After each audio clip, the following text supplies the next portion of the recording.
go over here. It's extraordinarily common to get the results given to you in some kind of a distribution.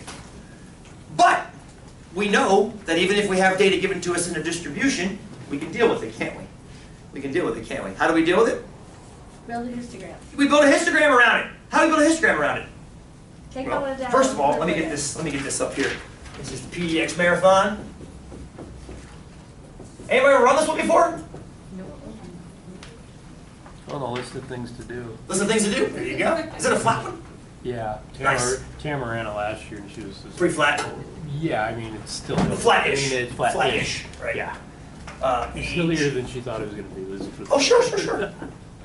26 miles is 26 miles. I mean, no matter how you deal with it. So we've got 17 to 26. We've got 27 to 36, 37 to 46.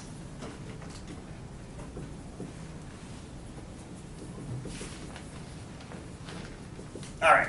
So we got some frequencies. We got 44. We got 107. Drop the pens. I guess you shouldn't hold it while I got a little cap. 107. There we go. 141. 106.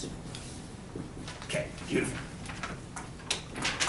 Now, we have passed the time when we actually deal with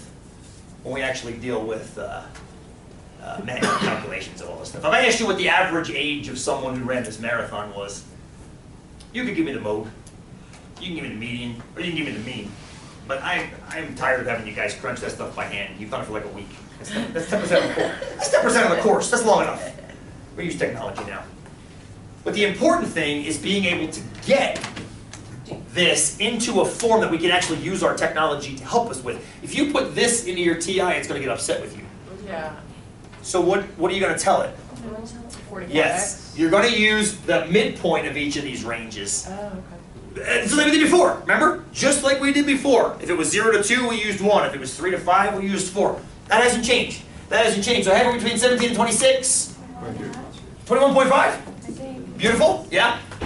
Yeah, 4.5 up, 4.5 down. That's perfect. 27 to 36 is going, oops, no, 31.5. 41.5. 51. And 7. Somebody was upset with this because we didn't have the raw. Who was that? Somebody got really upset about not having the raw. It was in the other class.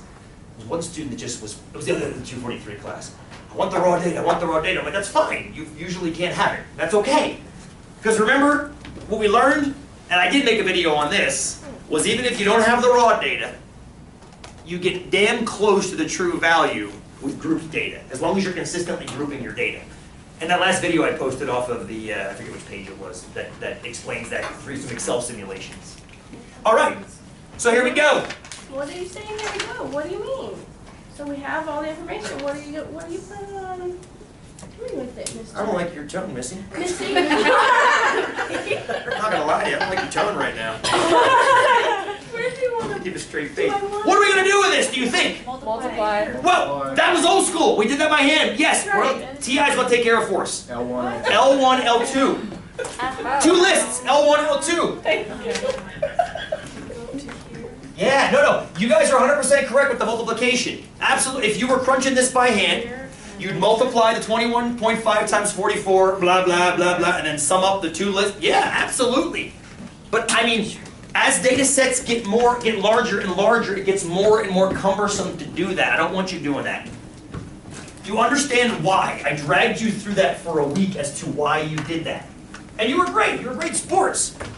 You were. You were fantastic. You actually understood. At least I think you understood why we did that. But once you do it, and you've done it a couple times, you're like, okay, I see this now.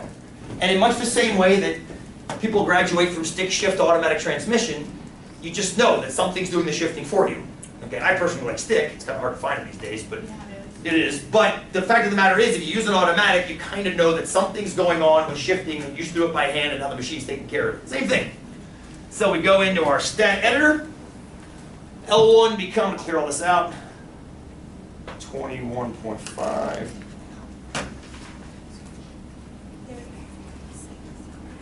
Goodness, you're fast. No, it's just texting you.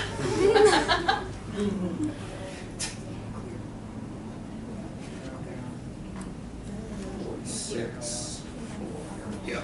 You want to make sure, it's easy to do with larger data sets too, that your left and right columns have the exact same number of numbers in them, otherwise it gives you a pretty colorful error. What about order? What about order? That doesn't matter, John, as long as you keep track of it. This is a good point, friends. John just asked, what if you switch frequency with X? I won't do that because I like having the data and then its frequency by convention. You're going to see right now why it doesn't matter. But then they have to be in order this way because you're doing 21.5 times 44. That. The technology can actually handle it out of order as long as you tell it. Here's why. Here's why. No, it's not. It's actually pretty logical. It's pretty logical. Watch this. You're going to go back to Stat menu. You're going to go to the Calculate menu. And you're going to select one of our stats. It's still one variable. The variable is the people's ages. So it's still one. I know it seems like it should be two. This is not a variable. This is how many times we count this data. So it's still a single variable.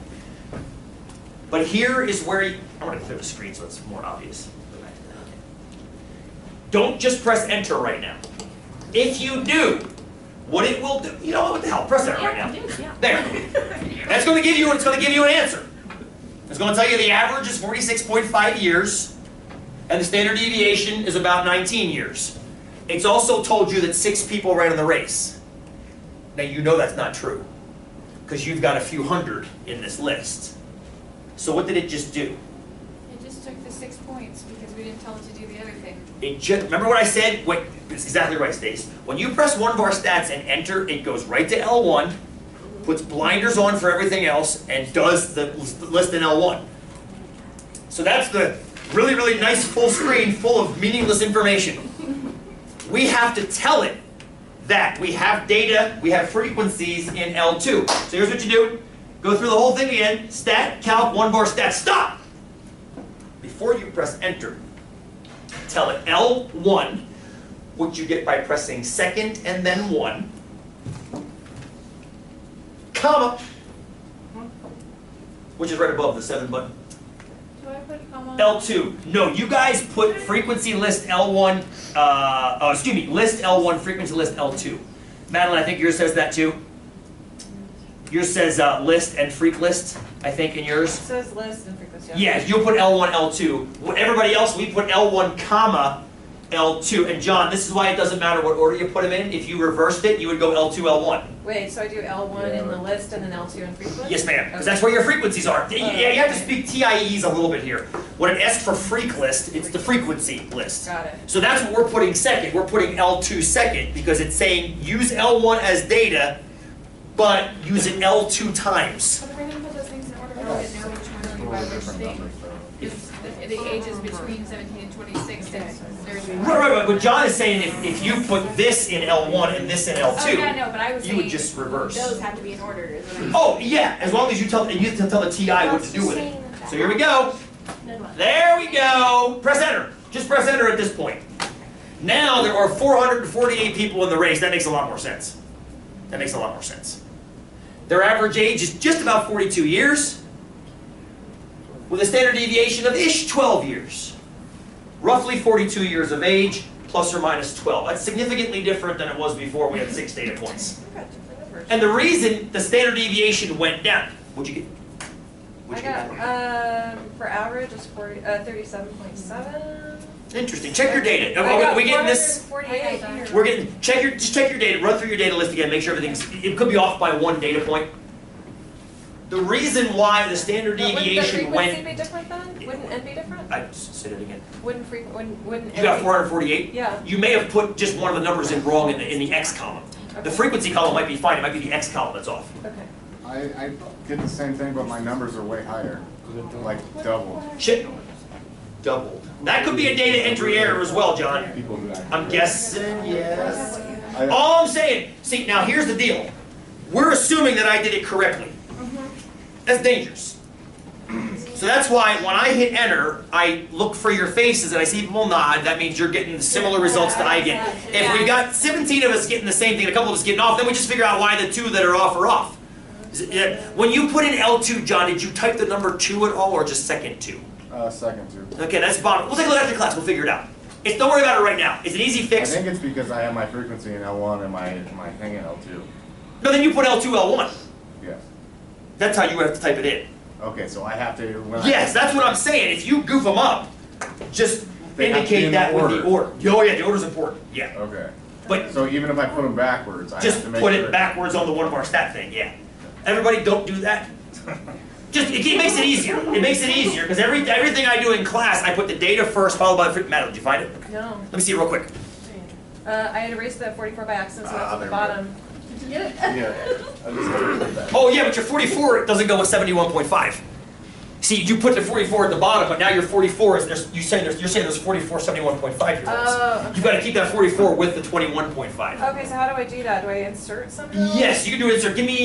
After class I'll show you how to do that. It's actually a pretty cool little trick. Okay. Fair enough?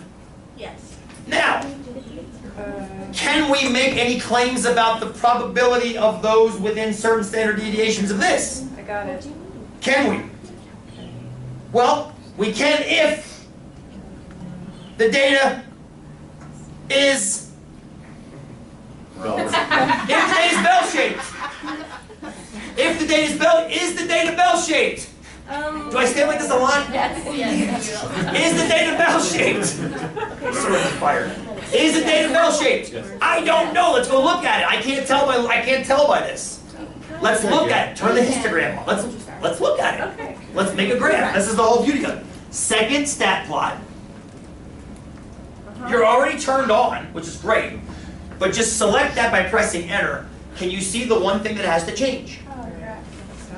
Our list. The frequency has to change. The freak list down here. Your data's still in L1, but the frequency cannot be 1. It needs to be shifted to L2 because that's where your frequencies are, remember? Okay. Yeah, the same thing you did for the stat calculation, you also have to do for the histogram construction. Okay. So change that to L2. How do we get there again? Second y equals. Second y equals, then enter. You'll get the hang of this, Madeline, I promise you. And then we can hit enter after, or will it? Once you get this set up like this, Uh-huh.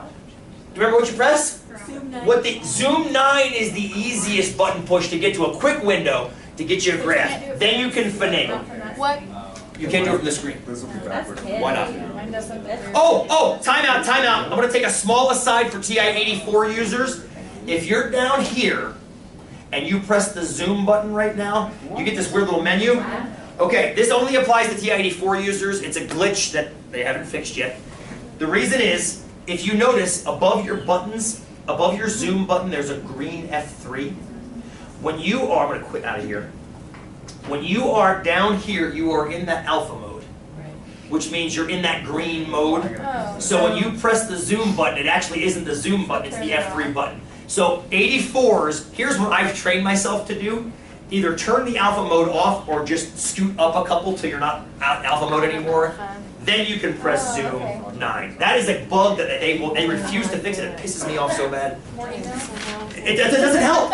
Cesar keeps sending me back the same automatic. Thank you for your report. Cesar Lopez, same guy every time. Same guy. Thank you for your interest. I'm like, it's not interest, it's pissed offness. I know you're watching it, Cesar. Here's your histogram, please. Got a bunch of lines there, like. Did you? Can I see? That's freaking awesome. Can I see that? I don't know how you got L1 in here, but that's why. That's pretty cool, actually. What it's doing is it's graphing in Y1 all the values of L1 coming across. So you're seeing a line at 21.5, 31.5, 41.5. So just if we just turn that off and then just regraph, there you go. Beautiful. Absolutely, absolutely. Now you can finagle this. See how the bars are spread out? Yeah.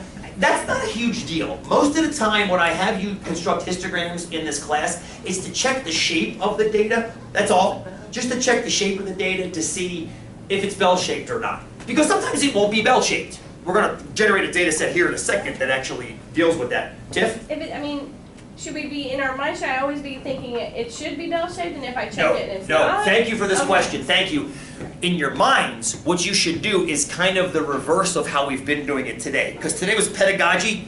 I wanted you to kind of get the point of standard deviation across and then apply it to a bell-shaped distribution. What you should do almost every time you generate a data set, look at it first. Because when you look at it first, it'll tell you what you should do with it. Should we even be talking about the average? I'll give you an example. I'll give you an example I'm talking about, okay? We're going to collect some data right now. I mentioned text messaging earlier. How many of you sent text messages today? Okay, good. Let's collect how many. Not yet. How many I've sent? How many you've sent today? X equals number of text Hold on, I got sent. That's okay. Today. And I know today's young, but just count the ones you've sent today so far. Frequency. Not every data set is going to be bell-shaped, TIFF. And here's one that almost never is. I try to collect this one once or twice a term. Seems like a pretty good time to it. Anybody sent none today at all? We got a few zeros. We got 1, 2, 3, 4, 4. 0, 4. Anybody sent one today? One text today? Addie's got one. There we go, 1, 1. 2 texts today. 1, 2, 3. 3 texts today. Excuse me, 3 texts. 1, 2, 3. 4. 4 of them today. 1, 2. 5. 6. 2, 5. Beautiful. It's already happening. It's already happening. 7. I'm skipping 5. If 5 has 0 in it, there's no reason to put it in there. We just jump over it. The TI will deal with it. 7. 8. 8. 2 8s. 9. Okay, now we're getting freaking obsessive. 10. 11. Anybody above 11? this girl. What you got?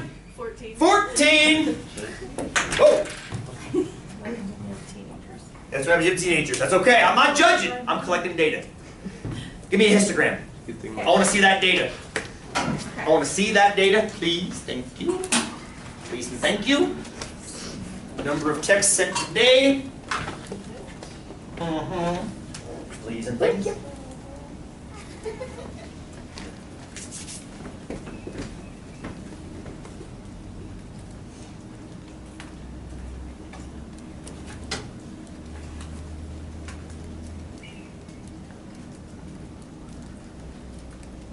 Somebody whistled. It sounds like a red-tailed hawk. That was totally cool. Did you hear that? Yes. Maybe it was a hawk. There's a hawk in the room.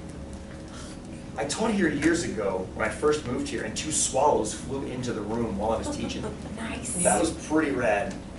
And I helped Jeff Cooney catch him and re-release him. But they just kept doing laps around the room.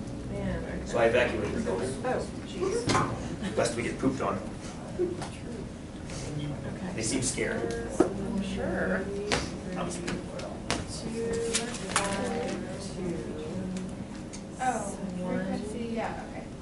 So right now, we can blindly run one of our stats. Of course we can. We can blindly run one of our stats and see what comes up.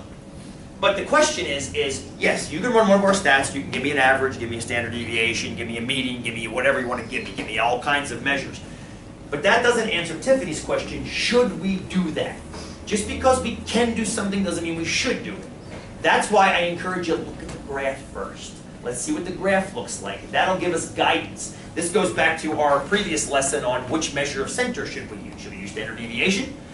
Or should we use the average? Well, I don't know. If the data is highly skewed, I don't think we should. So let's look. All right, I've still got, actually stat plots are perfect the way they are, aren't they? It's L1, L2, it's a histogram. It's not a bell. It's definitely not a bell. It never is. Zoom 9. There it is. Let's finagle, with your permission. Let's finagle. Let's finagle. I'm going to change the scale on this one. We go 0 to 14. I'm going to change it to, it goes 0 to 16. I'll go 0 to 20 by 2s. How's that sound? Is that fair? Yeah, that's great. Is that cool? That gives us 10 bars. Gives us 10 bars. We'll see what it looks like. Remember, real quick review. When you finagle the window, what do you press to get the actual graph? Graph. Oh, just give you the answer. Graph. You get graph. You press graph, not zoom stat again. There it is. So we don't need to pay attention to the Y's at all? Well, not so much. Not so much. It does get goofed. When you press zoom stat, it sets the X's to your data and it sets the Y's to your frequencies. So if you change just the X's, you run the risk of making this too small. So, or too big. So you might want to mess with that a little bit. I mean, you might want to get in there. Right now, I've got a lot of dead space up here, Madeline. So I might want to change that. Right now, it's set at 9. Maybe set it at 6. That fills the screen more. But it's really up to you. I mean, do you want to do that? You can take some of this negative off if you want to. Maybe make it -1 instead of -2. I mean, it's honestly up to you. But Thank you. my big concern is that thing is not a bell-shaped distribution. Not at all. So therefore, everything we talked about the 2/3 within 1 standard deviation, 95% within 2, and almost 100% within 3, is out the window. It's not necessarily true anymore. It could be true randomly, but it might not be true. So, the question I have for you is, suppose you have data like this.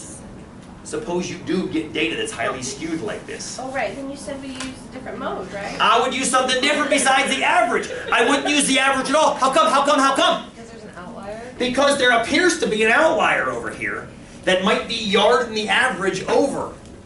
And because the average might be yarded over, what else might be goofed? Stop. Data. What else might be goofed that's based off the average that we just spent about an hour and a half talking about? The freaking deviation. The standard deviation is directly tied to the average. Since the average is goofed, the standard deviation might be goofed as well. So I would look at something like a mode or a median at this point to try to pull my measures of center off. Does that make sense? By mode, it looks like we got either 0 or 6. It's almost bimodal by raw data. Right? It's bimodal by raw data. And if you run, just to satisfy curiosity, if I run one var stats, L1 and L2, it tells me the average is 4. Okay, well, 2 people sent 4 texts out of the entire class. That's not a very good indication of what's actually going on. The bimodality of 0 and 6 essentially is lost when you call the average 4. You're losing whenever you have skewed data, the average is generally a pretty bad thing to use for the measure of center. So basically, I guess what we're talking about here is when you have bell-shaped data, which happens frequently, not all the time, but frequently, then yeah, you get all this wonderful percentages. There is a tool called Chebyshev's theorem that deals with non-bell-shaped data. It makes students puke. I don't want to make you learn it. Honestly, I don't want to make you learn it. Nobody uses it except for Russians anyway. So I'd rather focus on if you have bell-shaped data, you can use this thing that's called the empirical rule, which means within 1 standard deviation, how much data? 2/3. 2/3 roughly, 68%. Within 2 standard deviations? 95, and that's the big one. I put a star next to it because that's the big one. Within 3 standard deviations, you're right, 99.7 are essentially most of it. Most of it, if not all of it, almost all of it. If you have bell-shaped data, and that's a big if you have bell-shaped data. If you don't, I wouldn't be using the average and standard deviations anyway, because chances are your skew is so great you shouldn't be talking about the average. You see what I'm getting at there, friends? Knowing statistics is as much knowing what not to do as it is what to do. Isn't that cool? It's very, very different in mathematics than a mathematics class. In mathematics class, if it's quadratic, you factor. If it's cubic, you factor out. If it's statistics, it's like, well, it's not that, so I'm going to walk over here now, and I'm going to play with this sandbox. And that's really what statistics is. That's why a data set can say apparently 2 very different things. It's because 2 different sets of people interpret it in 2 different ways. But you will know all of those ways and be able to weight the relative merits, pluses and minuses of each. Speaking of pluses and minuses, thank you, Daniel. We finally came full circle to the plus and minus. I feel better about that today. Cool? I don't see you guys again until next week. I will miss you greatly. Can you try the variability homework for next time? Keep this stuff fresh in your minds, yes? The variation homework, it's the next problem set, next homework set. And we'll talk about your exam.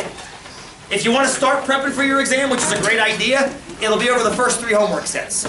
Intro, center, and variability.